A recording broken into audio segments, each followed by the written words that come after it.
तो जैसा कि आप यहाँ पर देख रहे हैं, हमने आपको ग्राफ समझाने के लिए यहाँ पर एक टेबल बनाई है जिसमें सभी 12 महीनों के नाम दिए गए हैं और इंटरनेट उपयोगकर्ताओं की संख्या दी गई है। अब ग्राफ बनाते समय आपको ये ध्यान में रखना है कि आप किस आंकड़े के लिए कौन सा ग्राफ इस्तेमाल करते हैं। असल में जब आप ग्राफ बनाते हैं तो वहाँ पर कई अलग अलग प्रकार के ग्राफ होते हैं और आपके आंकड़ों के हिसाब से आपको ग्राफ का चयन करना होता है। तो जैसा कि आप यहाँ पर देख रहे हैं, इंटरनेट उपयोगकर्ताओं के हिसाब से हमें यहाँ पर मंथ वाइज ग्राफ बनाना है 12 महीनों का। तो उसी के हिसाब से हम यहाँ पर ग्राफ का चयन करेंगे। तो सबसे पहले हम जाएंगे इंसर्ट पर और इसके बाद आप जाएंगे यहाँ पर कॉलम ग्राफ में। तो यहाँ पर आप देखेंगे 2D कॉलम और 3D कॉलम, दो तरीके के यहाँ पर कॉलम ग्राफ दिए गए हैं। आप जिस भी ग्राफ का चयन करना चाहें उसको चयन कर लीजिए। तो हम सबसे पहले 2D ग्राफ बनाकर देखते हैं। इस पर आप क्लिक कीजिए तो आप देखेंगे यहाँ पर इंटरनेट यूज़र्स का एक ग्राफ बनकर आया है मंथ वाइज और उनके यूज़रों की संख्या के हिसाब से। यहाँ पर आप तुरंत ही देखकर बता सकते हैं कि किस महीने में आपके जो इंटरनेट यूज़र्स हैं वो ज़्यादा रहे होंगे और किस महीने में कम रहे होंगे। इसके अलावा यहाँ पर स्विच रॉ और कॉलम डेटा का ऑप्शन दिया गया है। इससे होगा क्या, जो डेटा आपके रॉ में अभी इस समय दिखाई दे रहा है यानी यहाँ पर, वो आ जाएगा आपके कॉलम में, और जो कॉलम में दिखाई दे रहा है जो इंटरनेट यूज़र्स का डेटा है वो आ जाएगा रॉ में। तो ये चार्ट अपने आप को उस हिसाब से एडजस्ट कर लेगा। एक बार देख लीजिए, यहाँ पर ये देखिए इंटरनेट यूज़र्स नीचे आ गए और उसके हिसाब से जो जनवरी फरवरी जो मंथ थे हमारे वो साइड में आ गए। लेकिन ये जो ऑप्शन है स्विच रॉ और कॉलम वाला, ये सभी प्रकार के ग्राफों में इस्तेमाल करना ठीक नहीं रहता है। फिलहाल में ये जो हमारा चार्ट है ये परफेक्ट बना है। यहाँ पर इसको कस्टमाइज़ करके देख लेते हैं। यहाँ पर कई तरीके के कलर्स दिए गए हैं, आप चाहें तो यहाँ से कोई भी कलर यहाँ पर लगा सकते हैं। अब इसके बाद आप यहाँ पर देखेंगे कई तरीके के चार्ट लेआउट दिए गए हैं। इस समय जो आप लेआउट देख रहे हैं वो लेआउट 1 है। सेकंड लेआउट पर अगर आप चले जाएंगे तो आप देखेंगे कि जो यूज़र्स की संख्या है वो यहाँ पर ऊपर लिखी हुई आ जाएगी। इसी तरह से थर्ड लेआउट पर आप चले जाएंगे तो ये थोड़ा सा डिफरेंट है, जो इंटरनेट यूज़र था वो साइड में लिखा हुआ था, अब ये नीचे आ गया है। और इसके अलावा यहाँ पर और भी लेआउट दिए गए हैं। इसमें से ये जो लेआउट 5 है, यहाँ पर नीचे एक टेबल बन जाएगी। तो ये अगर आप इसको थोड़ा सा बड़ा करेंगे तो आपको ठीक से दिखाई देगा। यहाँ पर इंटरनेट यूज़र्स की जो संख्या है वो नीचे लिखी हुई आ जाएगी, उसके बाद महीने आ जाएंगे और उसके ऊपर आपको यहाँ पर जो बार्स हैं वो दिखाई देने लग जाएंगे। तो इस तरीके से आप इन लेआउट्स का इस्तेमाल करके अपने ग्राफ को और अच्छा और बेहतर बना सकते हैं। तो लेआउट के बाद हम यहाँ पर एक चीज़ और देख लेते हैं। यहाँ पर आपको अगर ये जो बार वाला ग्राफ है ये अगर अच्छा नहीं लग रहा है तो आप यहाँ पर चेंज चार्ट टाइप पर जाकर किसी दूसरे चार्ट टाइप से बदल सकते हैं। तो यहाँ पर अभी हमने कॉलम वाला जो ग्राफ लिया था उसके बाद में हम देख लेते हैं, हम लाइन वाला देख के देखते हैं। यहाँ पर इसे ओके कर देते हैं। तो आप देखिए यहाँ पर जो अभी ग्राफ है वो लाइन वाला ग्राफ आ गया। तो यहाँ पर आपको बार का एक ऑप्शन और मिलेगा। यहाँ पर जो बार मिलेगा आपको उसमें जो लाइनें मिलेंगी वो आपको हॉरिजॉन्टल मिलेंगी, यानी लेटी हुई लाइनें। तो अगर आप इस तरीके का ग्राफ अपने लिए पसंद करते हैं तो वो आप यहाँ से ले सकते हैं। ये आपके ऊपर निर्भर करता है आप किस टाइप को यहाँ पर पसंद करते हैं।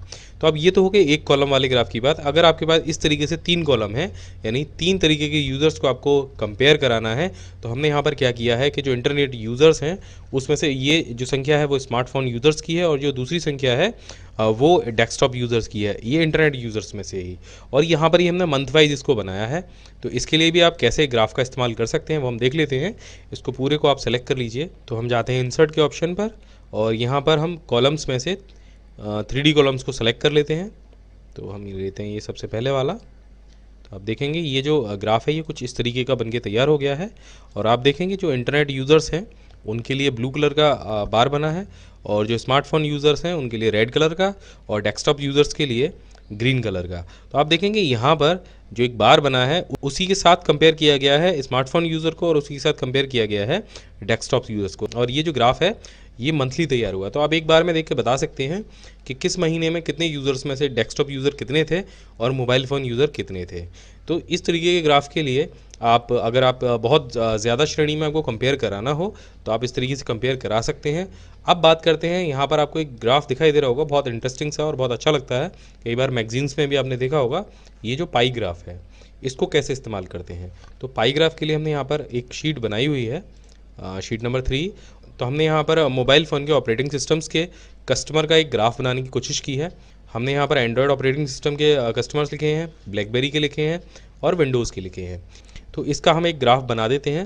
इसको हम सेलेक्ट कर लेते हैं और इसके लिए हम इस्तेमाल करते हैं पाई का। तो जब हम इसको बनाएंगे तो आप ये जो ग्राफ है वो कुछ इस तरीके का आएगा। इसमें कम से कम 3 चीज़ें हैं और तीनों को आपस में कंपेयर किया गया है कि कौन किस चीज़ को ज़्यादा इस्तेमाल करता है। यहाँ पर एक बहुत इंटरेस्टिंग चीज़ और भी है कि जो पाई ग्राफ है वो अपने आप आपको प्रतिशत भी निकाल के दे देगा आपके यूज़र्स का। तो इसके लिए आपको जाना होगा लेआउट के ऑप्शन पर, और जहाँ पर जो पहला वाला ऑप्शन है उस पर जैसे ही आप क्लिक करेंगे तो आपके जो टोटल आपने यहाँ पर यूज़र्स दे रखे हैं वो उनका प्रतिशत आपको यहाँ पर सीधे सीधे निकाल के दे देगा। दूसरे लेआउट में अगर आप चले जाएंगे तो आप देखेंगे जो नाम है वो ऊपर आ जाएंगे और जो यूज़र्स का परसेंटेज है वो कलर्स के हिसाब से वहाँ पर लिख जाएगा। तो इस तरीके से आप एक्सेल में ग्राफ का इस्तेमाल कर सकते हैं। अब यहाँ पर एक चीज़ और सीख लेते हैं, जो चार्ट आपने यहाँ पर बनाया है शीट में उसको एमएस वर्ड में कैसे इस्तेमाल करते हैं। तो यहाँ से सिंपल आपको चार्ट को सेलेक्ट करना है, कॉपी का बटन दबाना है और आपको इसे एमएस वर्ड में ले जाना है। तो आप देखेंगे ये चार्ट वहाँ से उठ के सीधे सीधे एमएस वर्ड में आ गया।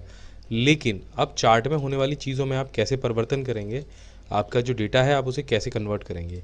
तो यहाँ पर सिंपल आपको चार्ट को सेलेक्ट करना है और यहाँ पर आपको ऑप्शन मिलेगा एडिट डाटा का। तो आप देख रहे हैं जो एडिट डेटा का ऑप्शन है वहाँ पर एक्सेल का बटन बना हुआ है। आप सिंपल उस बटन को प्रेस करेंगे और बटन जैसे ही आप प्रेस करेंगे तो आप उसी शीट पर पहुँच जाएंगे जहाँ से आपने वो डेटा कॉपी किया था। अब बस आप किसी भी डेटा में कोई भी चेंजेस कर सकते हैं। आप देखिए यहाँ पर हमने चेंजेस किया तो एमएस वर्ड में वो जो डेटा है वो अपने आप अपडेट हो जाएगा और ये जो चार्ट है ये हमेशा इसी शीट से लिंक रहेगा। तो इस शीट को भी आपको संभाल के रखना पड़ेगा। इस शीट को आप सेव कर लीजिए। तो आज के इस वीडियो में इतना ही। अगले वीडियो में जानेंगे पिवोट टेबल के साथ में आप चार्ट को कैसे इस्तेमाल करते हैं।